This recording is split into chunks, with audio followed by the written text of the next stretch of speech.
السلام علیکم ورحمۃ اللہ وبرکاتہ۔ قد جاءکم من اللہ نور وکتاب مبین، صدق اللہ مولانا العظیم وصدق رسولہ النبی الامین المتین الکریم، ونحن علی ذلک لمن الشاہدین والشاکرین والحمد للہ رب العالمین۔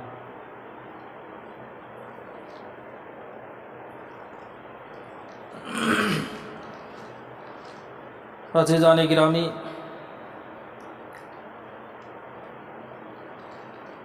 حضور اکرم صلی اللہ تعالیٰ علیہ وسلم کے پیدائش کے تعلق سے قرآن و حدیث کی روشنی میں کچھ باتیں آپ تک پہنچانے کی سعادت حاصل کر رہا ہوں۔ آپ سبھی دوست احباب سے، اسلامی بھائیوں سے اپیل و گزارش ہے کہ میرے اس ویڈیو کو دیکھیں، سنیں اور اسے آگے شیئر کریں تاکہ میرے اسلامی بھائیوں تک یہ دینی اور اسلامی باتیں، قرآن و حدیث کی باتیں پہنچتے رہے، ہمیں آپ کو سب کو ثواب دارین حاصل ہوتا رہے۔ تو آئیے تیزی کے ساتھ میں آپ تک ان باتوں کو پہنچانے کی کوشش کرتا ہوں۔ اللہ رب العزت قرآن کریم میں ارشاد فرماتا ہے، قد جاءکم من اللہ نور وکتاب مبین، تحقیق کہ تمہارے پاس اللہ کی جانب سے آیا ایک نور اور روشن کتاب۔ یہ ہمارے علماء بارہا اس موضوع پر تقریر کرتے رہتے ہیں، اس آیت کریمہ کی تفسیر، اس کا ترجمہ، اس کے مطلب و مفہوم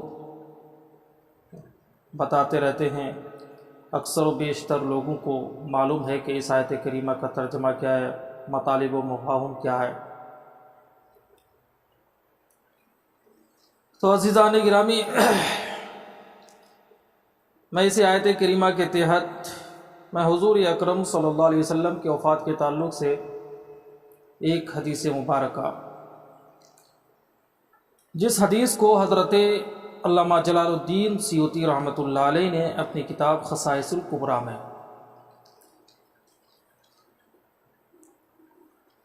اور مشکات کے حوالے سے نقل فرمایا ہے کہ مشکات شریف کے جلد دوم صفحہ نمبر 513 میں اس حدیث پاک کو روایت کیا گیا ہے، بیان کیا گیا ہے۔ راوی ہیں حضرت عباس رضی اللہ تعالیٰ عنہ، فرماتے ہیں کہ میں رسول اللہ صلی اللہ علیہ وسلم کی خدمت میں حاضر ہوا۔ میں رسول اللہ صلی اللہ تعالیٰ علیہ وسلم کی خدمت میں حاضر ہوا، شاید کہ حضور نے اپنے حسب و نسب کے متعلق کوئی بات سنی، شاید کہ حضور نے اپنے حسب و نسب کے تعلق سے کوئی بات سنی،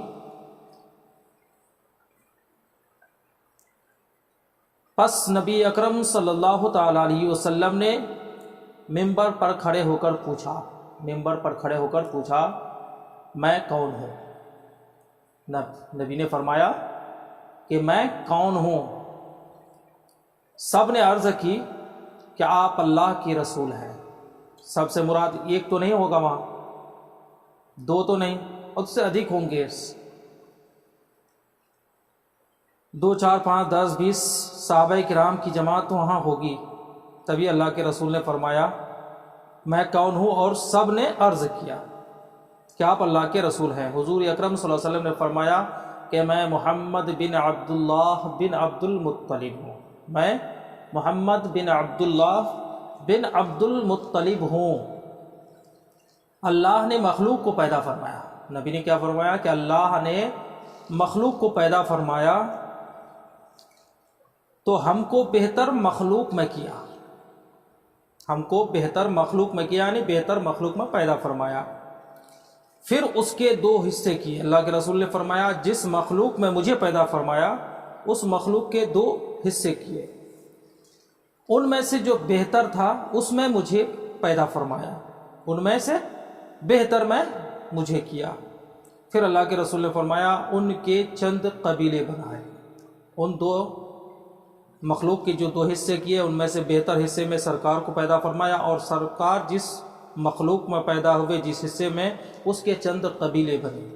اللہ کے رسول صلی اللہ علیہ وسلم نے فرمایا کہ مجھے ان قبیلوں میں سے بہتر قبیلے میں کیا، یعنی بہتر قبیلے میں پیدا فرمایا۔ اس کے بعد اللہ کے رسول فرماتے اس قبیلے کے خاندان بنائے، اس قبیلے کے خاندان بنائے، الگ الگ قبیلے ہیں، الگ الگ خاندان ہیں۔ تو اللہ کے رسول صلی اللہ علیہ وسلم نے فرمایا کہ مجھے ان خاندانوں میں سے بہتر خاندان یعنی قریش میں سے بنایا، اللہ نے مجھے بہتر خاندان میں پیدا فرمایا، تو پس میں ان میں ذات اور خاندان کے لحاظ سے بہتر ہوں۔ ان میں جتنی بھی مخلوق، جتنے بھی صحیفے، جتنے بھی خاندان ہیں، ان سب جس مخلوق میں، جس قبیلے میں، جس خاندان میں اللہ کے رسول صلی اللہ علیہ وسلم تشریف لائے، ان سب میں ذات اور خاندان کے لحاظ سے نبی اکرم صلی اللہ علیہ وسلم بہتر ہے۔ اور یہ خود رسول اللہ صلی اللہ علیہ وسلم نے فرمایا کہ میں ذات اور خاندان کے لحاظ سے ان سب میں بہتر ہوں۔ تو عزیزان گرامی، یہ آقا کریم علیہ الصلوۃ والتسلیم خود اپنے پیدائش کے تعلق سے ذکر فرما رہے ہیں، اور وہ بھی کن کے سامنے؟ صحابہ کرام کی موجودگی میں۔ سنانے والے کون؟ مصطفیٰ، سننے والے صحابہ کرام۔ اور ذکر کیا ہو رہا ہے؟ ولادت کے تعلق سے، میلاد النبی، نبی اکرم صلی اللہ تعالی علیہ وسلم کی ولادت کا ذکر ہو رہا ہے۔ نبی نے اپنے چاہنے والوں کے سامنے روئے زمین پر اپنا میلاد کرایا، اور اللہ نے اپنے حبیب کو بھیجنے سے پہلے عالم ارواح میں اپنے محبوب کا میلاد منایا نبیوں کے ارواحوں کے سامنے۔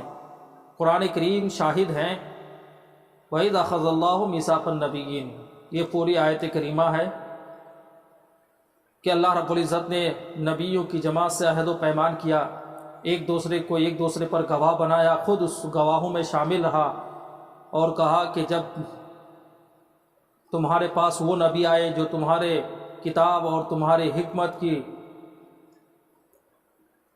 دلیل بن جائے، گواہی دے، تو تم اس نبی پر ایمان لانا اور اس کی مدد بھی کرنا۔ ایک دوسرے پر گواہ ہو جاؤ، اور تمہارے ساتھ میں بھی ان گواہوں میں ہوں، ان میں سے جو پھر جائے گا یا انکار کرے گا وہ فاسقوں میں سے ہو جائے گا۔ تو اللہ کے رسول صلی اللہ علیہ وسلم کا آمد کا ذکر اللہ رب العزت نسل انسان کو دنیا میں آنے سے پہلے، بہت پہلے اللہ رب العزت نے وعدہ لیا، عہد و پیمان لیا، اور نبی اکرم صلی اللہ علیہ وسلم کی ولادت کے تعلق سے میلاد منایا۔ اور حضور اکرم صلی اللہ علیہ وسلم دنیا میں تشریف لانے کے بعد صحابہ کرام کے پاس، صحابہ کرام کی جماعت میں اللہ کے رسول صلی اللہ علیہ وسلم منبر پر کھڑے ہو کر کے اپنے ولادت کا ذکر فرمایا، اور اسی کو جب ہم نبی کے دیوانوں، نبی کے عاشقوں کی موجودگی میں جلسے کی شکل میں، میلاد کی شکل میں جب ہم اللہ کے رسول صلی اللہ علیہ وسلم کی ولادت کا ذکر کرتے ہیں، تو کچھ لوگ ہیں جو کہتے ہیں کہ یہ شرک ہے، یہ بدعت ہے، کیا صحابہ نے منایا، کیا نبی نے منایا؟ اس کو نبی اکرم صلی اللہ علیہ وسلم کی میلاد منانے کے لیے صحابہ سے دلیلیں چاہیے، نبی اکرم صلی اللہ علیہ وسلم سے دلیلیں چاہیے، لیکن اس کو ختم بخاری، سالانہ ختم بخاری اپنے اپنے مدارس میں کرنے سے لیے اس کو دلیل کی ضرورت نہیں۔ کیا نبی اکرم صلی اللہ علیہ وسلم نے ختم بخاری کا پروگرام منایا تھا؟ صحابہ کرام نے منایا تھا؟ سیرت النبی کا جلسہ کیا صحابہ کرام نے کیا تھا؟ اصلاح معاشرہ کا جلسہ کیا صحابہ کرام نے کیا تھا؟ دکھائیے صحیح ستہ میں سے، بخاری میں، ترمذی میں، ابو داؤد میں، ابن ماجہ میں، کہ اللہ کے رسول نے یا صحابہ کرام نے ختم بخاری کا سالانہ پروگرام اپنے مدرسے میں کیا ہو، یا پھر سیرت النبی کا جلسہ کیا ہو۔ تم جب سیرت النبی کا، ختم بخاری کا پروگرام کرو تو اس کے لیے تم کو دلیل کی ضرورت نہیں ہے، اور جب ہم میلاد النبی کا پروگرام منائیں، نبی کی ولادت کا پروگرام کریں، تو ہمارے پاس تم صحابہ کرام نے منایا کیا نبی نے منایا کیا، نبی نے اپنی میلاد منایا کیا، ہزاروں طرح کے سوالات کھڑے کر دیتے ہیں۔ بس میں اتنا کہنا چاہوں گا کہ انسان کے دل میں اگر عقیدت ہو، محبت ہو، تو وہ ضرور میلاد منائے گا، اور اگر عقیدت نہ ہو، محبت نہ ہو، ان کے اندر حسد، بغض، اور جو اسے اپنا بڑا بھائی سمجھتا ہو، وہ کبھی بھی میلاد نہیں منائے گا، اور ہزاروں بہانے تلاش کرے گا، ہزاروں سوال کھڑا کرے گا تاکہ میں اس میلاد سے دور رہ سکوں۔ عزیزان گرامی، اللہ سے دعا کرتا ہوں پروردگار عالم ان لوگوں کو بھی ہدایت دے تاکہ اللہ کے رسول صلی اللہ علیہ وسلم کی ولادت کی خوشی میں میلاد النبی کا پروگرام بنائیں، اپنے گھروں میں سجائے، اور نبی اکرم صلی اللہ علیہ وسلم کے ولادت کا ذکر کرے، اور اس ذکر ولادت النبی کے صدقے سے اللہ رب العزت ہم سبھی کو دونوں جہان میں کامیابی و کامرانی عطا فرمائے۔ وآخر دعوانا ان الحمدللہ رب العالمین۔ السلام علیکم ورحمۃ اللہ وبرکاتہ۔ سبھی دوستوں سے، احبابوں سے اپیل ہے، گزارش ہے کہ میری اس ویڈیو کو زیادہ سے زیادہ شیئر کریں، لائک کریں، تاکہ ہر آنے والی ویڈیو بآسانی کے ساتھ آپ تک پہنچ سکے۔